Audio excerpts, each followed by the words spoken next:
जय महाराष्ट्र. अमोल पाटील, तालुका सचिव मनसे. आज आपण इथं आलो आहे कळंबोली टी पॉईंट येथे. तर टी पॉईंट इथं हा रस्ता बघा पूर्ण खड्डा झाला आहे आणि इथं दुर्घटना पण होऊ शकते आणि मागे पण दुर्घटना झालेली आहे. तर मनसे पनवेल तालुक्याच्या वतीने मी त्या प्रशासनाला एकच सांगतो की लवकरात लवकर या रस्त्याची डागडुजी करून हा रस्ता पूर्णपणे जनतेला खुला करावा अशी मी तालुक्यातर्फे त्यांची मागणी करतो. जय महाराष्ट्र. मी संतोष गायकवाड, शाखा उपाध्यक्ष.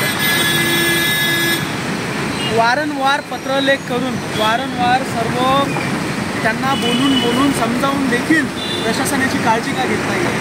आत्ताच काही दिवसा पहिले पळसपे येथे एका तरुण मुलीचा अपघात होऊन मृत्यू झाला आहे. तरी या लोकांना समजत कसं नाही आहे की इकडे काहीतरी होऊ शकतं किंवा कोणाचं नुकसान होऊ शकतं. तुम्ही बघू शकता हे ट्रक्स बघा.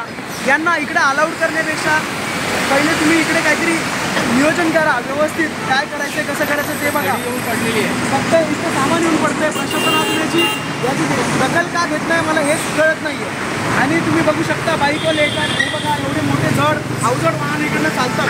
तर मला सांगा असे जर रस्ते असले तर सामान्य जनतेचं याच्यात काय असं होणार आहे. कोणाला नुकसान होईल. जर सामान्य जनतामधून एखादी व्यक्ती किंवा एखादा मुलगा मुलगी जर पडला कोणाचा अपघात झाला तर तुम्ही बघू शकता त्याला जबाबदार कोण राहणार आहे. एखाद्याचा जर मृत्यू झाला तर त्याला जबाबदार कोण राहणार कोण आहे. प्रशासनाने याची काळजी घ्यावी.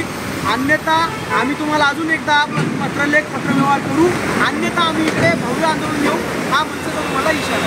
जय हिंद, जय महाराष्ट्र.